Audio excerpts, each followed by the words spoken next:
you very much indeed. Hello, good evening, and welcome to Through the Keyhole, the show that opens the door and lets you in on the lifestyles, the lodging rooms, and all the details of the lives of the famous. Tonight, as always, we've borrowed the keys to two fascinating homes belonging to well-known personalities, and with the help of our house detective, Lloyd Grossman, we'll be taking a privileged peep behind closed doors. But the question is, whose? Well, to try and answer that question, we have, sitting in our custom-built guessing unit, 3 decor detectives in a variety of handy sizes and prices. All of them a bargain. Our first panellist needs no introduction. He already knows who he is. Chris Tarrant. Hello. And our next guest is a writer, which is a tremendous coincidence because I'm a reader. From the Sunday Mirror, another sensational Through the Keyhole exclusive, Crash Crusader Eve Poller. And finally, a man who became an expert by trial and error. Let's see how he prospers in our dry studio conditions. Television's gardening guru, Alan Titchmarsh. Well, let me tell you a little bit more about the game. With the help of our magic keys here, we'll be taking a careful look inside 2 fascinating homes. And that should tell us something, maybe quite a bit, about the person or persons who live there. All that our friends here have got to do is to work out who that is. So let's join Lloyd straight away at house number 1. And watch closely, because remember, the clues are there as we go through the keyhole.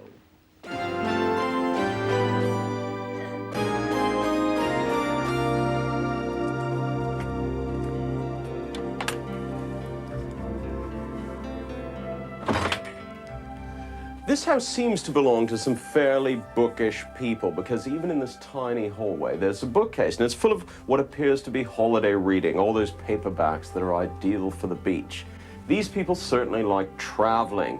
There are souvenirs from the West Indies, from Greece, and from Italy. And what about that giant kukri from Nepal? There are more books in the sitting room, only this time they're mostly biographies, and mostly show business as well. This room is splendidly Old English. It's got lots of beams and a great post going straight down the middle of it. It's a very traditional room. It's full of flowers, wonderful old maps and engravings, including a rather whimsical view of England. But this is definitely the bolt hole of a traveler. There are exotic animal paintings on the walls, and knickknacks from the Third World. I noticed that there's another kukri, but this time it seems as if there's a military explanation for it. What puzzles me, though, is this great slime of snails. Now, the size of this kitchen has been doubled, because where I'm standing, there are the old sort of half timbers, and it's quite funky and historical. And the other half of the kitchen is a new addition with fake half timbering. So this family spend a lot of time in the kitchen. By the looks of that typewriter, it seems as if they even work in here.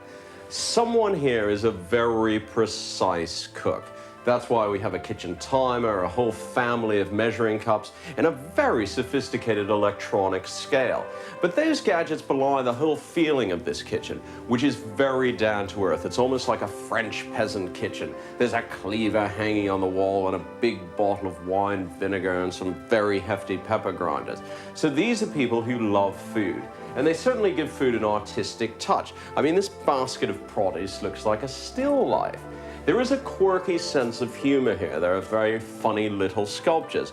And even the sponge has been turned into a joke. They are very, very serious about eating well, though. And there's an encyclopedic collection of food books. The kitchen door has this very ship-shaped dinner bell. So I suppose they're a very punctual and orderly family, and it's just a short stroll from the cottage to this studio building.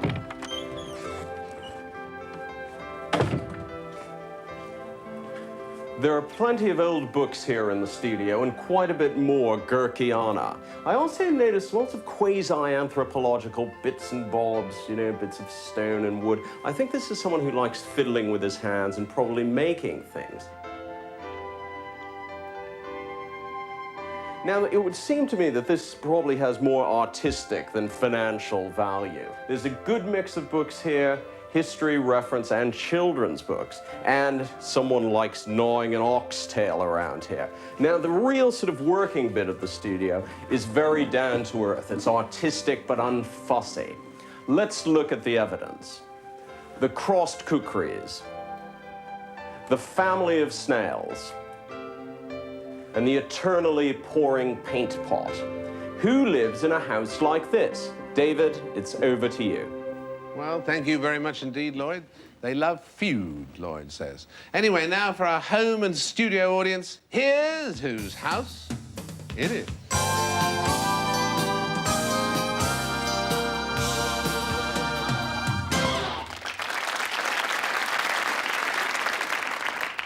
Christopher, will you begin the analysis? I was just sitting here thinking how much Lloyd Grossman's voice sounds like Prince Philip, Duke of Edinburgh. Oh, that's one of the nicest things I've ever heard. Really... I've never seen a house with so many huge, vicious-looking knives and meat cleavers around. It's either somebody who's got huge sums of large, undeclared amounts of cash around the house, want to protect it, or it's Anthony Perkins resting at home after making Psycho 3. The only things I could see was sort of theatrical stuff. I mean, they had the lives of John Mills, a lot of well-known sort of theatrical things. But there was this constant thing about Gurkhas. So are we looking for a well-known Gurkha actor? Well, not theatrical. Well, why on earth they're applauding? You're getting applause there for the idea of a bit of performing being involved, I think. Am I? Good. Eve. Said it was somebody who liked fiddling with his hands. I was saying, I bet he doesn't like fiddling too much, as one of those knives might come out and kill them. And also, the cooking thing was interesting, because I would think the man cooks, because no woman would dare to admit she had that many cookbooks and still produce things out of tins. Well, we don't know about that. But... Maybe not. It's probably somebody who's been in films and so has travelled in that way, perhaps. Perhaps not. Well, perhaps not. Perhaps somebody who likes eating snails and cooking them in a military style. Interesting you mentioned snails. Alan. Is this, looking at those biographies, is this somebody who has to read those biographies to actually interview people or something like that? All those, obviously not. No. Deathly silence. It's an Englishman, because it struck me as being a very English house. Well, this is true. That's true. So we've got the nationality down. Now you've got very little distance. A writer of some description? Food writer? Travel writer? Is it a mixture of food and travel? Is it a sort of man-of-the-world type writer? No, because of the kukri and the cookery and so on, I don't think that the food thing is that important. Are we looking at an honorary member of the Gurkhas here? Or somebody who's been given honorary... No, he actually gurked, as he it did were. gurk. But, In his youth he gurked. That's probably not important to his career. Food is big. I think food, it must be more than a hobby. Not No, really. it isn't. What is this man? He's very the man we're large. looking for doing. What do you think he does, Christopher? He writes about the good old days of being a Gurkha. No, he doesn't. No, he doesn't. I can't think of any well-known ex-Gurkha writer. He writes about... We're talking about a writer, basically. Well, one of the things he does is some writing. He's done some books, yeah. Also, I mean, a well-known personality, and I mean, this person obviously appears on the telly and stuff. I mean, apart from, obviously, in a couple of minutes, they'll appear on Through the Keyhole, but so it's a well-known broadcaster, raconteur, wit, and all-round good egg. Is it a cartoonist? I thought you'd get there sooner, but yes. A well-known ex-Gurkha cartoonist. There's so many It's to not choose somebody from, like Bill Tidy or somebody like that. There's nobody like Bill Tidy. No. Bill Tidy's wife cooks. Bill Tidy's wife, Rose, is a great cook. Obviously not And her. Italian, isn't she? No, that failed. It couldn't be... No, it couldn't be Gerald Scarfe, because Jane Asher cooks. No. Right. No, it couldn't be Willie Rushton, because it's in the country. Right, and he Are we can't looking stand- here at a cartoonist in a daily paper? No. No. Fine. Right. What other kinds of cartoonists are there? Paul. Now, you've got the elements there, but you're not pulling them together. Television cartoonist. Television cartoonist. Now, you're very nearly there. Oh, is it? Oh, that nice man who draws... Not Tony Hart. Correct. Tony Hart. That's quite a nice man. Tony Hart, will you come through the keyhole?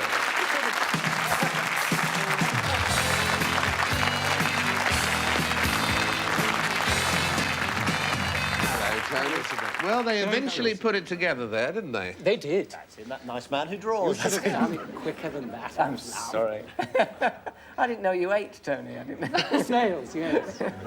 Now, the snails, of course, are your symbol, aren't they? They're your motif. I used to always draw a little snail on the things that I drew. But nothing more than that, other than eat them and enjoy them. Now, we were talking about the gherking. You Yes. gherked for how many years?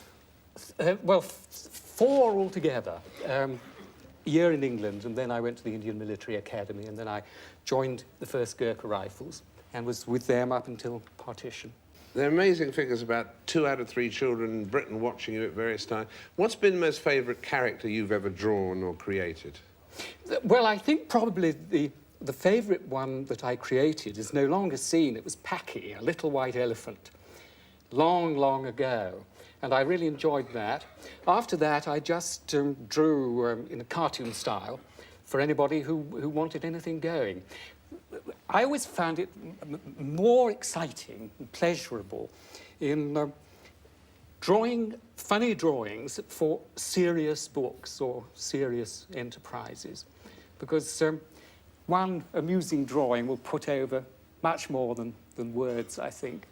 Our old friend Tony J used to use me a lot for this sort of thing. You know. On Tonight and things Yes, like that? yes, yes. But did you make your debut as a hand? Yes, I did. What did the hand do?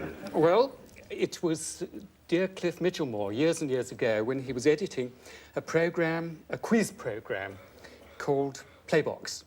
And it started off, I used to just bring drawings to the studio for people to recognise, identify. And then it was suggested that I might actually do some drawing, but just the hand was seen. And one day, in the days before zooms, when camera lenses used to be changed by turning them round, some cameraman did that at the wrong moment and caught me looking stupid, you know, coming away from the easel. And I think, to save face, they said, well, you'd better get back and do it again, and we'll look at you. And that's how it all started. And the rest is history, as they say. Well, it's a joy to have you with us, Tony, and to give you our great Through the Keyhole key, this priceless exhibit. Well, it can go among my snails, can't it? Between the kukris. Indeed. It's great to have you with us. Thank you for sharing it with us, Tony. It's a delight. Our thanks to Tony Hart. We'll take a break. I wonder who's next. Welcome back to Through the Keyhole with Lloyd Grossman, our Home Secretary, checking out the cabinet and other domestic appointments. So let's join Lloyd right now at house number 2. So watch closely as we go through the keyhole.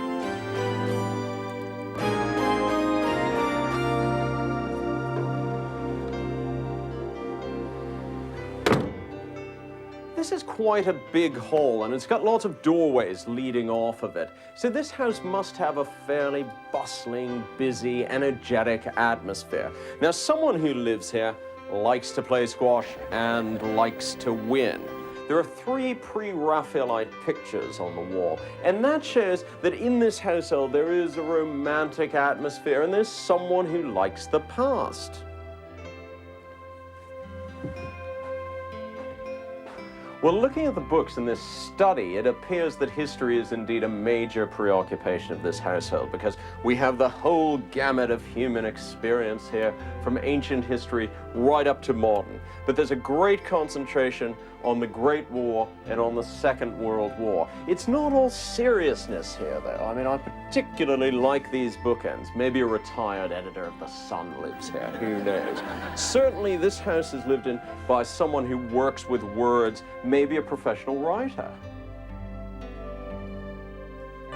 Bookishness continues in the drawing room, and it's quite clear that this is a family of voracious readers. They're interested in all sorts of things. They certainly have a fascination with movie monsters. There's a rather charming Jaws doll here.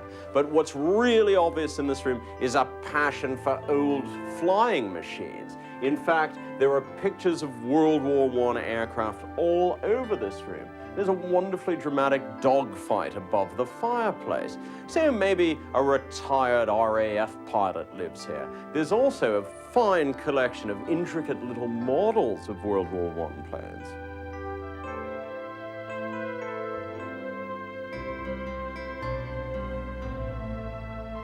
Here in the dining room, history meets gamesmanship. This is a wonderful chess set depicting the good guys of English history, led by William the Conqueror, versus the bad guys, led by the Duke of Monmouth. Now, in this room, airborne interests have given way to more earthbound ones, namely a great collection of miniature soldiers from all periods of history, incredibly elaborately painted. Now, as you would expect, there are obligatory pictures of airplanes here, and historic airplanes. But most of the pictures in this room are devoted to the glories of Birmingham. So, great love of Brumiana, including a rather idyllic picture of the old bull ring. Here in the bedroom, we have more history and more airplanes. But this is definitely, I think, the chap side of the bedroom, because over on the other side, we have all the cuddly toys. In particular, a great affection for elephants. We have canoodling Dumbos, plush Dumbos, all sorts of elephants. So someone here is very fond of animals, very fond of wildlife. Now, the pictures on the wall in this room are all pastoral scenes, so they're very, very restful. These people like the countryside. Let's look at the evidence. Jaws, the fearsome flying machines, the pictorial Brumiana. Who lives in a house like this? David, it's over to you. Well, thank you very much indeed, Lloyd. And now, for our home and studio audience, here's whose house it is.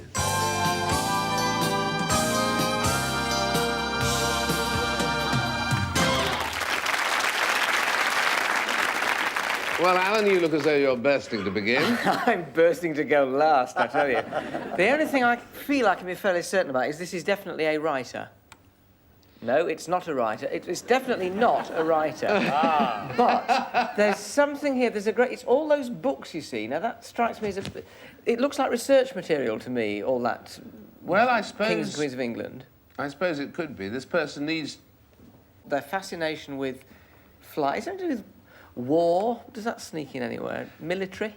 No, the aeroplanes are a The total red herring. famous hobby, a hobby. Hobby. Eve. When we saw the Brumiana, may I say a hobby I'd never yet heard of, collecting wonderful things of Birmingham, I thought this must be the man who invented Spaghetti Junction, because obviously the only way to get over it is in a plane. Well, I'm surprised the audience didn't applaud Birmingham. Your reference to Birmingham. Why would anybody applaud I would say that's an Birmingham? accurate reference. Why would anybody applaud Birmingham? So is it somebody who is... is it someone who's known as Jumbo or as Jumbo-sized? Not particularly. Because of the elephants? Not particularly. Chris? Somebody knows Brumbo, ain't it? It's somebody terribly well known from Birmingham. That's a very short term. Yeah, it's a very easily pleased this audience, aren't they? Well, it's obviously not Jasper Carrot. I just kind of... I can't think what this person does. You're saying that the flights and all that, the aeroplanes that you spent 20 minutes talking to us about are a typical Grossman rod whoring. Right. So the only thing we know is that this is someone who collects pictures of Birmingham because he likes it. We know that much about them. Yes, you're very, very true. Is he an entertainer? So this person needs psychiatric He help. is an entertainer. Is he an entertainer with aspirations? I mean, does he want to fly? Or... Well, I don't know about that. Is he We'll a- have to ask him. Is he an alleged comedian? Yes. Has he got the sort of act where you ought to fly, keep moving very fast? He's also a very well-known squash player. Big teeth. It's Don MacLean. He has such big teeth, he had Don toothpaste named after him. It's Don MacLean. They got there. Don MacLean, will you come through the keyhole?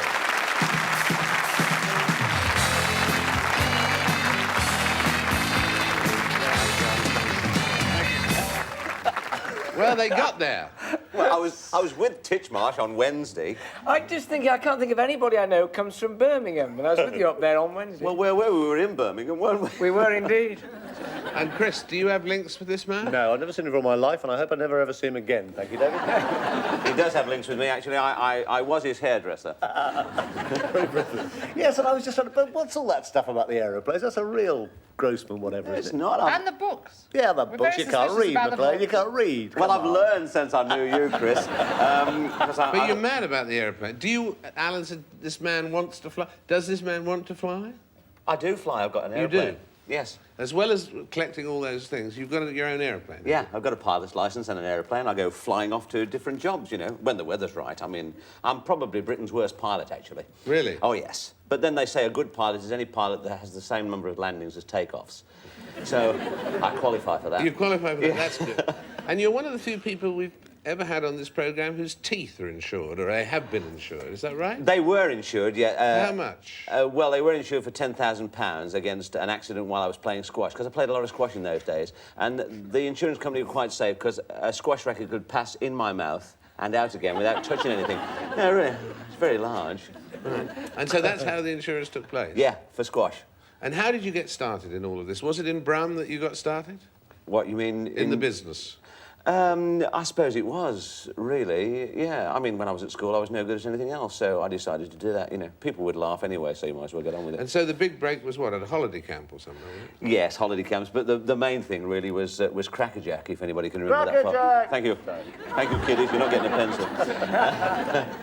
Right, that was really the big break, was it? Yeah, but that was a long time ago now. I mean, I finished that in 1977, so... But, funnily enough, people have not forgotten. When did you go to the Falklands to entertain? Very shortly after the war. 83, I went to the Falklands. Wonderful experience, except for the flight. Right. Long flight. You didn't go in your own plane, did you? No, I did offer, but I went in Hercules transport. They're very old. They've been in service a long time. On balance, I think you made the right decision, don't you? Well, it's a delight to have you with us, I must say, and these reprobates know you well and will vouch for your character. Is that right? No. No. What I want to know, Don, why the military, why the fascination with history? The kings and queens of England and all that? I'm doing a degree at the moment, believe it or not. I'm doing a part-time degree at Warwick University, where we have a marvellous professor, and you say things to him, what were the immediate results of the French Revolution? He says, it's too soon to tell. It's amazing, man. Well, this is the Through the Keyhole key. The only reason I came. I know. Well, this is yours to keep, I shall to wear cherish through your life. I shall wear it always, David. Thank you very much. And remember us too. Thank you very much indeed for being with us, Don. It's been a delight having you with us. Our thanks to Don MacLean and, of course, to Tony Hart. And our thanks to the beloved Chris Tarrant. Not to mention Eve Pollard. And certainly not to mention Alan Titchmarsh. Until the next time, goodbye for now.